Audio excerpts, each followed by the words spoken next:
I learned early that family photos tell lies. In ours, displayed prominently in the living room, we're all smiling. Mother in her pearls, father in his tailored suit, Mitchell with his perfect teeth, and me. Well, I'm there too, somewhere in the background, like always. My name is Alana, and I'm the daughter my parents never wanted. Not that they'd admit it. They're far too sophisticated for that kind of honesty. Instead, they showed it in 1,000 little ways, like how Mother would beam at Mitchell's C+ grades while ignoring my academic scholarships, or how Father would drive 8 hours to watch Mitchell's amateur golf tournaments but couldn't make it to my college graduation. "Darling, come join us in the study," Mother called out this morning, her voice dripping with that artificial sweetness she reserves for important occasions. I knew something was up. They never invited me to the study unless Mitchell needed something. I found them arranged like a Norman Rockwell painting gone wrong. Father behind his mahogany desk, Mother perched on the leather armchair, and Mitchell sprawled on the sofa like he owned the place, which, knowing them, he probably soon would. "We have wonderful news," Mother announced, clasping her hands together. "Mitchell has found the most spectacular villa in Palm Beach. It's absolutely perfect for his status." I kept my face carefully neutral. "That's nice." "The thing is," Mitchell leaned forward, flashing that smile that got him out of every scrape growing up, "I need a little help with the down payment. Just temporary, of course." Father cleared his throat. "We've discussed it, and we believe using your trust fund would be the most practical solution. You're not using it anyway." The trust fund, my grandmother's final gift to me, the one thing that was supposed to be mine alone. She'd created it specifically for my independence and security, as the document stated. How fitting that they wanted to hand it over to Mitchell. "But that's my inheritance," I said softly, playing my part. "Grandmother left it for me." Mother waved her hand dismissively. "You're a woman, darling. Find a husband to take care of you. Mitchell needs this for his future." I watched Mitchell scroll through his phone, probably already shopping for luxury cars online. He didn't even bother to look at me while they discussed giving away my future. "The papers are already drawn up," Father added, sliding a folder across his desk. "We just need your signature." I picked up the folder, letting my hands tremble slightly. "You want me to sign over my entire trust fund? Today?" "Don't be dramatic, Alana," Mother sighed. "It's what's best for the family. Mitchell has connections, opportunities. This villa will help him network with the right people." I opened the folder, pretending to study the documents inside. They didn't even glance at them. They never did when it came to Mitchell's demands. Why would they? Their golden boy could do no wrong. I suppose if it's for Mitchell," I whispered, my voice catching just enough to satisfy Mother's expectations of my submission. "That's my good girl," she smiled, patting my hand condescendingly. "I'll have James bring the car around. We can go to the bank right now." As we drove to the bank, Mitchell chatted excitedly about his plans for the villa's home theatre, while I sat quietly in the back seat, nodding at appropriate intervals. They were so caught up in their own world, so certain of their control over me, that they never thought to ask why I didn't argue more. They never wondered why I agreed so easily. They never questioned why I suggested using their preferred bank instead of mine. And they certainly never suspected that I'd spent the last 3 months working with my lawyer, Travis, preparing for exactly this moment.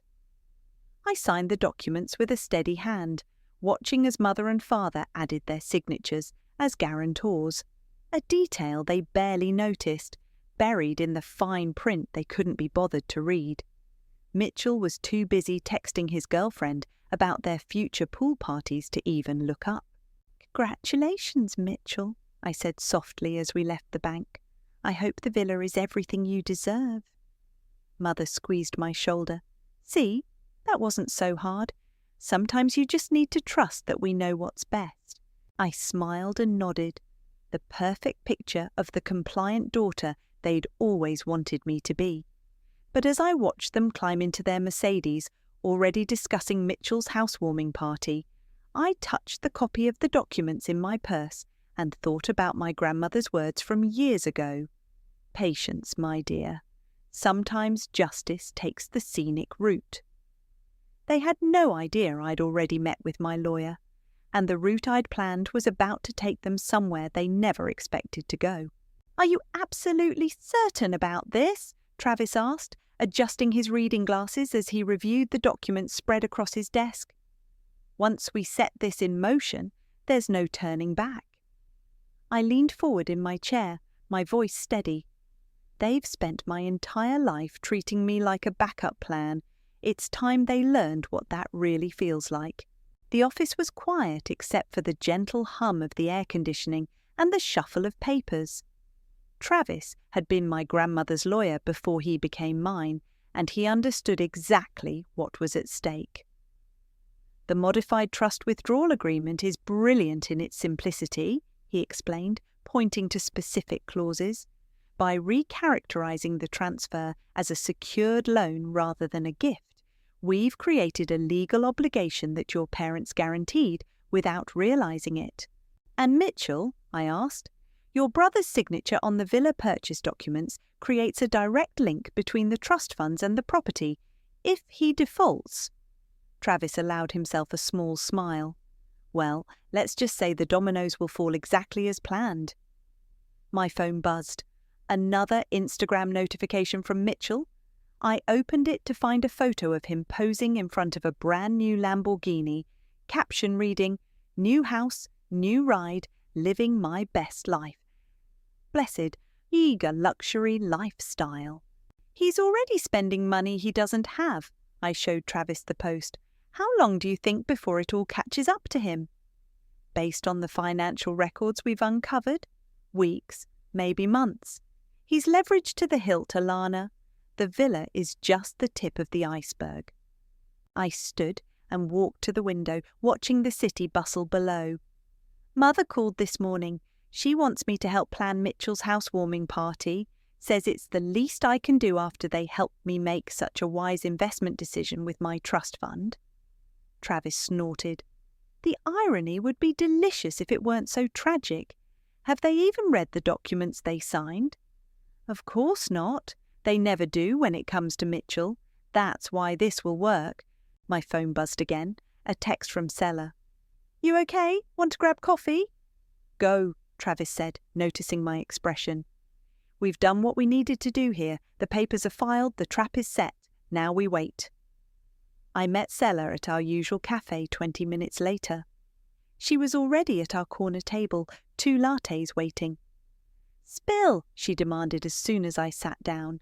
"How did it go with Travis?" I pulled out my copy of the documents. "See this clause here?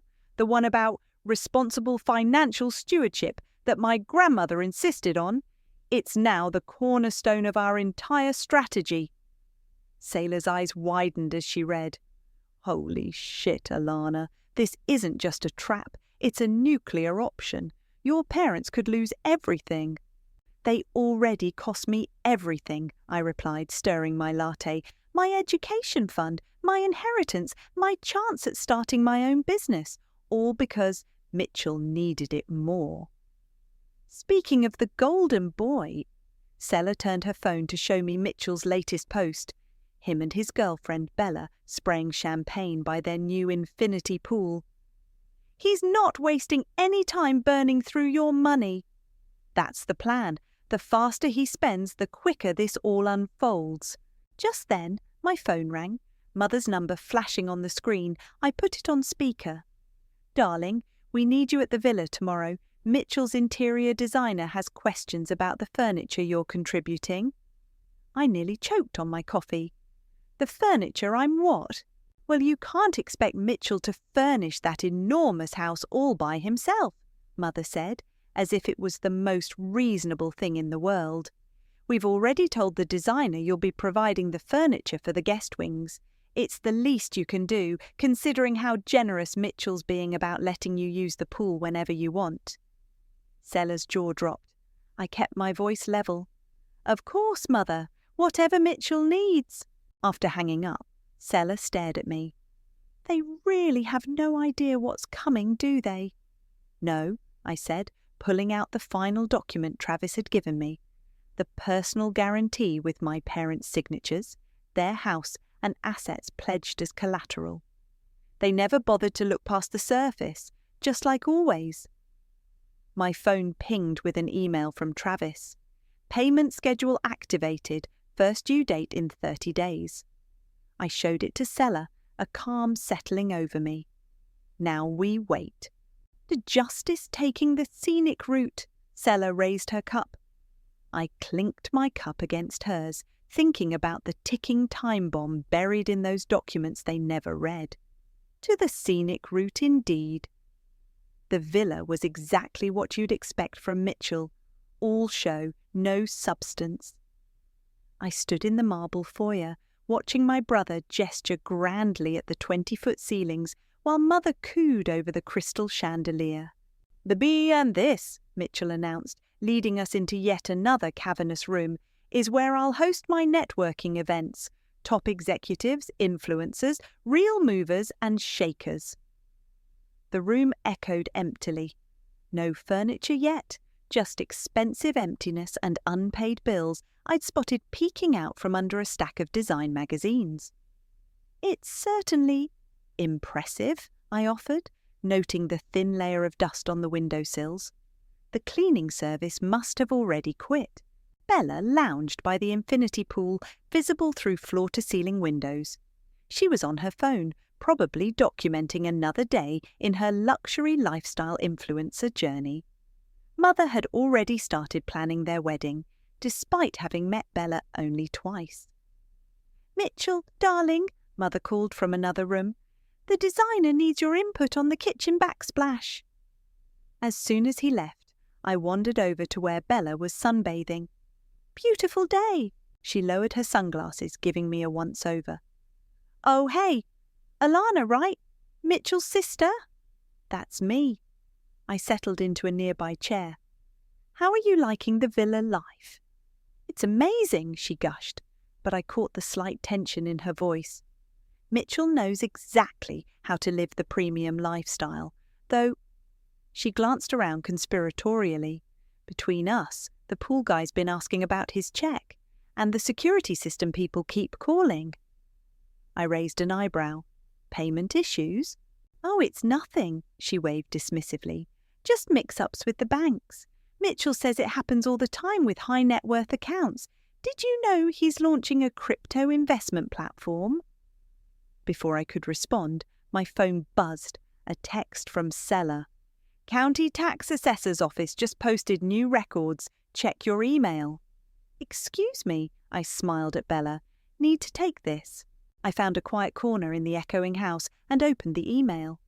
Property tax records showed the villa's taxes were already 2 months overdue. Mitchell had missed the first payment right after closing. Mitchell's voice boomed through the house. "Come see the home theatre set up." I followed his voice to a room filled with half-unpacked electronics. A delivery notice on one box caught my eye. "Final warning, payment required for release of merchandise." "Impressive," I said, watching him fumble with tangled cables. "Must have cost a fortune." "Only the best," he grinned, but I saw sweat beading on his forehead. "Hey, speaking of, you wouldn't happen to have any contacts in private banking, would you? For some short-term liquidity management."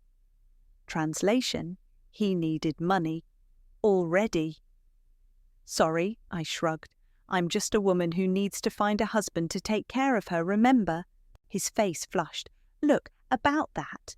Mother shouldn't have—" "Mitchell!" Bella's voice cut through the house. "The pool maintenance people are here again. They're saying something about a lien." He rushed out, leaving me alone among the unopened boxes and unpaid bills. I took a few quick photos with my phone, documenting the evidence of his financial house of cards. Mother found me there. "Darling, we need to discuss your contribution to the household staff budget. Mitchell shouldn't have to manage everything himself." "Of course not," I smiled. Why don't you have the accountant send me the details? Oh, no need for such formality between family, she patted my cheek. Just transfer 10,000 to Mitchell's account monthly, for the first year or so, until he's settled. I nodded agreeably, watching her sweep away in her designer dress, probably already planning Mitchell's next expansion. They really thought they could keep bleeding me dry forever. My phone buzzed again, Travis this time. Payment due date is next week, he texted. Want to bet whether he makes it? I looked around at the hollow luxury, the unpaid bills, the staff already circling like vultures. Mitchell was in the driveway, arguing with the pool maintenance crew. Not a chance, I replied. Time to start the countdown. As I left the villa, I heard Bella on the phone. Babe, the credit card was declined at Gucci again. Can you fix it? What do you mean overdrawn? I drove home to my modest apartment, thinking about the dominoes lined up so perfectly. One missed payment would trigger the personal guarantee. The guarantee would force my parents to either pay Mitchell's debts or forfeit their assets. And knowing Mitchell, there would definitely be a missed payment. My phone lit up with a final text from Seller. How's the Palace of Cards? Crumbling, I replied. Right on schedule. The call from Travis came exactly 1 week after the payment deadline. I was at work when my phone lit up, and I stepped into the stairwell to take it. It's official, he said without preamble. Mitchell missed the first payment. The personal guarantee has been activated. I leaned against the wall, my heart racing despite my outward calm. And the trustee? Greta's already preparing the formal notices. Your parents should receive them by tomorrow morning. Right on cue, my phone buzzed with another call. Mother. I let it go to voicemail. How long before they understand what's really happening? I asked Travis. Given their track record of actually reading documents? Probably not until the foreclosure notices arrive. I returned to my desk just as my email pinged with a new Instagram notification. Bella had posted a story. Her designer bags packed, mascara running down her face. The caption read, "Sometimes you have to know your worth. Can't build a future on empty promises." Toxic men, know your worth. My phone buzzed again. Seller this time. Are you seeing this? She texted. Bella's TikTok is even better. She's spilling all the tea about Mitchell's broke boy behaviour. I opened TikTok to find Bella's video already going viral. When his luxury villa has no furniture because he can't pay the delivery fees, when his cards keep getting declined but he keeps posting fake wealth porn. The comments were brutal. Another fake rich boy exposed. I knew that house tour was staged. Wait till you see the tax liens. Mother called 3 more times before leaving a message. Alana, darling, there seems to be some confusion with the bank. Call me immediately. Instead, I called Travis back. How long should I wait before responding? Give it time, he advised. Let them stew in their own panic first. Greta's courier should be arriving at their house right about. My phone exploded with notifications. Father this time. Family emergency. Come home now. Then Mitchell. WTF is happening? Fix this. Mother again. This is all a misunderstanding. Come home so we can sort this out as a family. I texted back one word. Working? Let them feel what it was like to be ignored for once. By evening, my inbox was flooded with increasingly desperate messages. I met Salar at our usual cafe to watch it unfold. Mitchell's Instagram is in meltdown, she reported, scrolling through her phone. All his luxury lifestyle followers are turning on him. Someone leaked the tax records. Bella works fast, I noted, sipping my tea. Look at this. Auction notices are already being prepared for the villa. Your parents must be losing their minds. As if on cue, Mother burst into the cafe, her perfect makeup slightly smeared. Alana, thank God, why haven't you been answering your phone? We need you at home right now. I looked up calmly. Hello, Mother. Would you like some tea? Tea? There are people saying terrible things about Mitchell online, And these awful letters from some trustee. We need to fix this immediately. Fix what exactly? Don't be difficult, she snapped. Whatever this misunderstanding is about the trust fund payment, your father is beside himself. Sailor quietly excused herself, squeezing my shoulder as she left. It's not a misunderstanding, I said quietly. The terms were quite clear in the documents you signed. Payment was due last week, it wasn't made. Now the personal guarantee has been activated. Mother's face went pale. What personal guarantee? The one you and Father signed, the one that puts your house and assets up as collateral for Mitchell's loan, the one you didn't bother to read. But that's impossible. We only signed the trust fund transfer. I pulled out my copy of the documents. See for yourself. Page 12, paragraph 3, your signatures are right there. She snatched the papers, her hands shaking as she read. Really read. Probably for the first time. This can't be legal. We'll fight it. You can try, I shrugged, but Grandmother's trustee is very thorough and very determined to ensure her wishes are properly enforced. Mother's phone rang. Father, probably wondering where she was. She answered it, her voice tight with panic. We have a problem, a very big problem.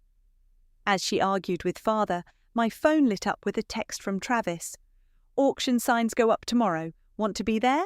I looked at Mother, now nearly hysterical, into her phone, and thought about all the times they'd dismissed me, ignored me, sacrificed my future for Mitchell's whims.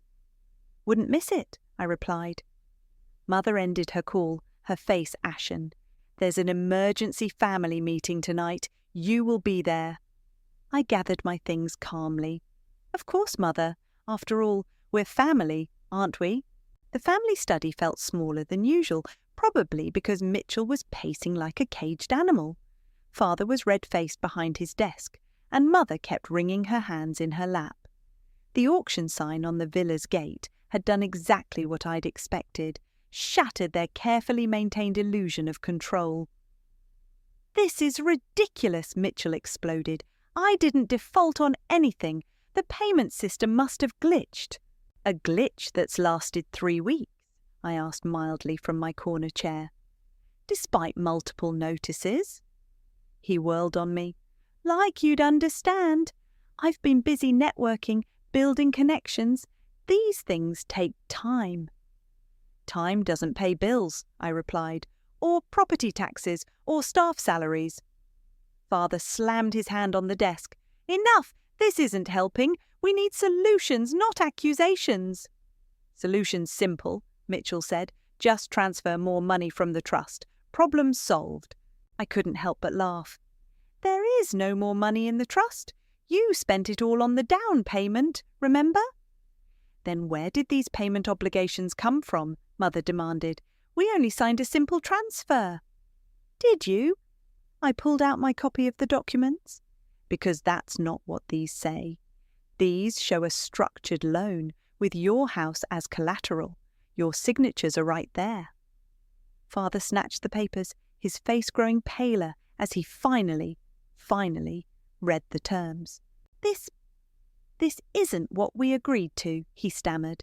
It's exactly what you agreed to, I corrected him. You just didn't bother to read it. Too busy planning Mitchell's housewarming party, I suppose. Mitchell grabbed the papers from Father. This is a trick. You set us up. I set you up. I stood slowly. I begged you not to take my trust fund. I reminded you it was my inheritance. But you didn't care. You never cared. Don't be dramatic, Mother snapped, but her voice trembled. We did what was best for the family. Best for Mitchell, you mean, like always. A sharp knock at the door made everyone jump. The housekeeper entered, carrying a thick envelope. This just arrived by courier. They required immediate signature. Father took the envelope with shaking hands. As he read, his face went from red to grey. What is it? Mother demanded. Formal notice of foreclosure, he whispered. On our house. We have 21 days to pay the full amount or what? Mitchell asked. "Or we lose everything, the house, the investments, all of it." Mother started to sway in her chair. But that's impossible. We have status, connections." "Status doesn't pay debts," I said quietly. "Neither do connections." Mitchell lunged toward me, but Father caught his arm. "Don't. Violence won't solve this." "No," I agreed, standing my ground. "It won't. Just like ignoring those payment notices didn't make them go away. Just like pretending your credit cards weren't maxed out didn't make them work again. Just like treating me like a walking ATM didn't make me one." "You ungrateful little—" Mother began, but Father cut her off. "How much?" he asked hoarsely. "How much to make this go away?" I pulled out another document, the full accounting. Mitchell's debt on the villa, plus penalties, plus the trust fund repayment, just over $4 million. The room went silent. Mother started to cry. "We don't have that kind of liquid capital," Father whispered. "I know," I replied. "That's why you put up the house as collateral, remember?" Mitchell slumped against the wall. "This can't be happening. I'm supposed to be hosting a networking event next week. I have investors coming." "No, you don't," I said. "Bella made sure everyone knows the truth about your luxury lifestyle now. Check your social media." He grabbed his phone, his face crumpling as he scrolled through the comments. The facade was cracking piece by piece. "Alana," Mother tried one last time, her voice honey-sweet despite her tears. "Darling, surely we can work something out. We're family." "Family?" I laughed softly. "Was I family when you took my college fund for Mitchell's failed startup?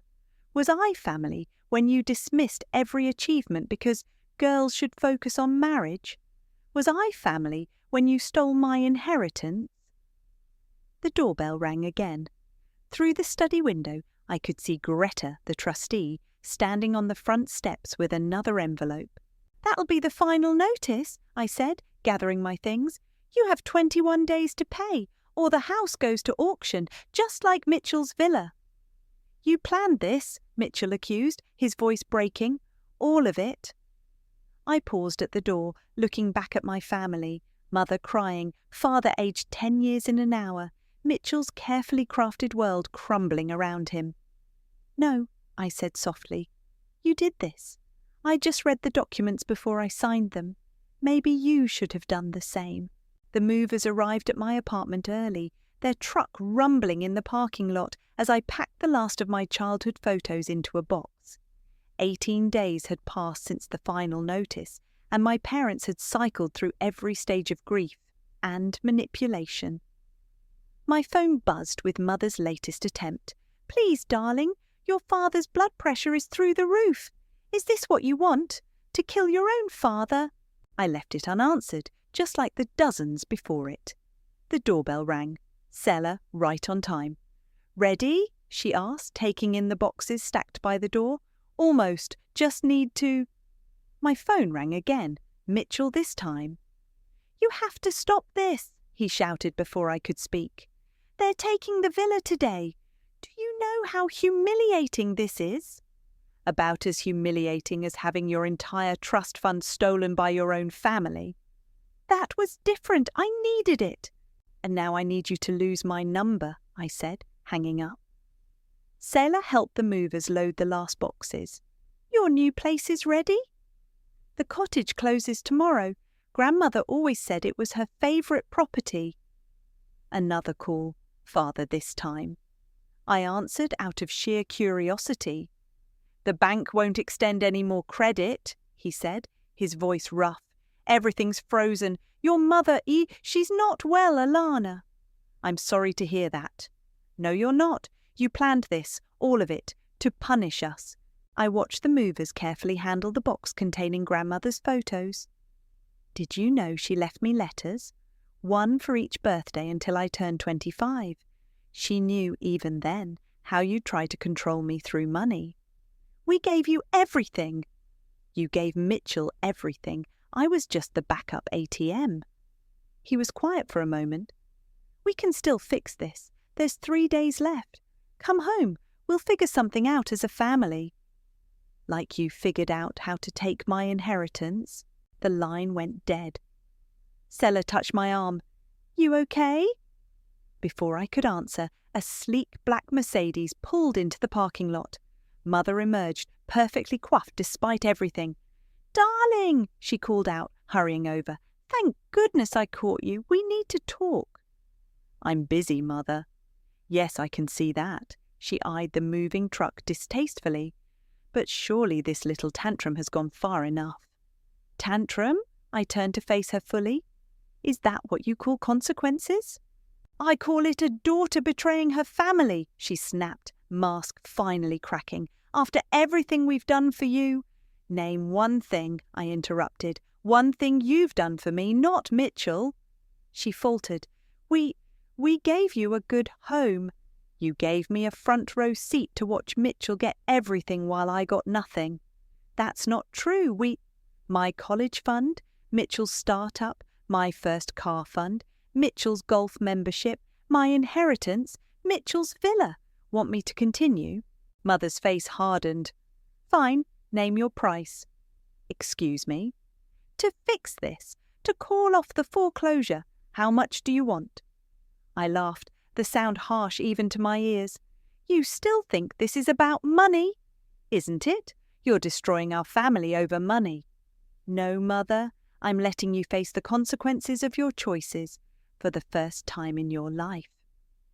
Her hand shot out, but Selah caught her wrist before she could slap me. "Don't," Selah warned quietly. Mother jerked away, straightening her designer jacket. "You'll regret this, when you're alone, when you have no family left." "I haven't had a real family since Grandmother died," I said softly. "You made sure of that." A moving truck, a different one, rumbled past the parking lot, heading toward my parents' neighborhood. Mother's face went pale as she recognized the auction company's logo. They can't. Not yet. 21 days was the deadline, I reminded her. They're right on schedule." She fumbled for her phone, hands shaking as she dialed. "Sylvester, they're here. The movers are here." I could hear Father's voice panicked through the speaker. Mother's carefully maintained composure finally shattered. "Please," she whispered, reaching for my hand. "Please, Alana, fix this." I gently pulled away. I'm not the one who broke it. As if on cue, my phone buzzed with a text from Travis. "Auction signs are up at both properties. No last-minute rescue." I watched Mother rush to her car, mascara running down her cheeks, and thought about all the times I'd cried alone in my room while they celebrated Mitchell's latest triumph. "No," I texted back. "Let it burn." The movers closed up their truck, ready to head to my new cottage. Selah squeezed my hand as Mother's Mercedes peeled out of the parking lot. "To new beginnings?" she offered. I nodded, feeling lighter than I had in years. "To new beginnings." The auction drew a bigger crowd than I expected. Former neighbours, business associates, and local socialites gathered on the manicured lawn of my parents' estate, pretending they weren't there to witness the fall of the mighty. I watched from my car across the street as the auctioneer set up his podium. "You don't have to be here for this," Selah said from the passenger seat. "Yes, I do." A familiar Bentley pulled up, the Hendersons from 3 doors down. Mother used to host their charity galas. Now Mrs. Henderson was pointing at the auction signs, whispering behind her manicured hand. "Mitchell's villa sold this morning," Selah reported, checking her phone. "Way below market value. The videos are already trending." I'd seen them, Mitchell being escorted out by security, screaming about his network and connections while movers boxed up his unpaid furniture. Bella had gone live on Instagram to capture the whole thing. My phone buzzed. "Father, are you here to gloat?" I spotted him standing near the garage, looking lost in his own driveway. Mother sat in a patio chair, staring blankly at nothing, while people she'd once called friends took photos of the auction signs. "No," I texted back, "I'm here to finish what you started." The auctioneer cleared his throat into the microphone. "Ladies and gentlemen, we're here today for the court-ordered sale of—" Mother suddenly stood up, swaying slightly. "This is all a mistake. Our daughter, she's just confused." "Mrs. Ryan," Greta stepped forward, documents in hand. "Please don't make this more difficult than it needs to be." "Difficult?" Mother's voice rose hysterically. "You're stealing our home." "Your home was collateral for a loan that defaulted," Greta replied calmly. "The terms were quite clear." "We never agreed to—" "You signed the documents," Greta cut her off. "All of them. Your signature, your husband's signature, properly witnessed and notarized." The crowd murmured. Mrs. Henderson's phone was definitely recording. "Where's Mitchell?" someone called out. "Shouldn't he be here?" Father's face darkened. "Our son is dealing with some business matters." "You mean hiding from his creditors?" another voice shouted. "My cousin's firm is still waiting for their payment." The auctioneer banged his gavel. "Please, let's maintain order. Opening bid is—" I couldn't watch any more. I started the car, but Mother had spotted me. She ran toward us, mascara streaking down her face. "Alana, stop this madness. We're your parents." "Were you my parents when you took my future to fund Mitchell's fantasies?" "We did everything for you." "No," I said quietly. "You did everything for Mitchell, and now you're paying for it." "You ungrateful!" She lunged for the car door, but Sella had already locked it. "I'm grateful for one thing," I told her through the window. "You taught me exactly what kind of parent I never want to be." The auctioneer's voice cut through the air. "Sold to bidder number 47. Mother crumpled to the ground. Father rushed to help her up, their designer clothes dirty from the driveway they no longer owned. My phone buzzed again. Travis. "Just got word from the trustee. There's a surplus from the villa sale. Greta wants to meet about restoring your original trust." Poetic justice. The very money they'd taken from me would come back, while they lost everything. "When?" I texted back. "Tomorrow. She says your grandmother would be proud." I watched as Mother and Father huddled together on their former lawn, former friends hurrying past them to congratulate the new owners. All their status, all their connections stripped away in a single afternoon. "Alana," Sella touched my arm. "Look." A taxi pulled up. Mitchell stumbled out, clearly drunk, still wearing last night's clothes. "This is all your fault," he screamed, pointing at me through the car window. "You ruined everything." "No, Mitchell," I called back. "You did that all by yourself." He tried to run toward the car, but security stopped him. Our parents couldn't even look at him. "You think you've won?" he shouted as the guards held him back. "You think this makes you better than me?" I started the car. "No, Mitchell, it just makes me smarter." As we drove away, I caught one last glimpse in the rearview mirror. My family, standing broken on their former lawn, surrounded by the wreckage of their own choices. "Are you okay?" Sella asked softly. I felt tears finally falling, but they weren't sad tears. They were release, relief, freedom. "No," I whispered, "but I will be." My phone lit up one last time. "Greta, your grandmother's cottage is ready. Shall we meet there tomorrow?" "Yes," I replied, thinking of grandmother's knowing smile when she'd created that trust so many years ago. It's time to go home. The cottage windows caught the morning sun perfectly, just as grandmother had always said they would. I stood in the garden she'd loved so much, now overgrown but full of potential, while Sella examined the weathered trellis. "The roses will bloom again next spring," she said, running her fingers along the wooden lattice. "Just needs some care."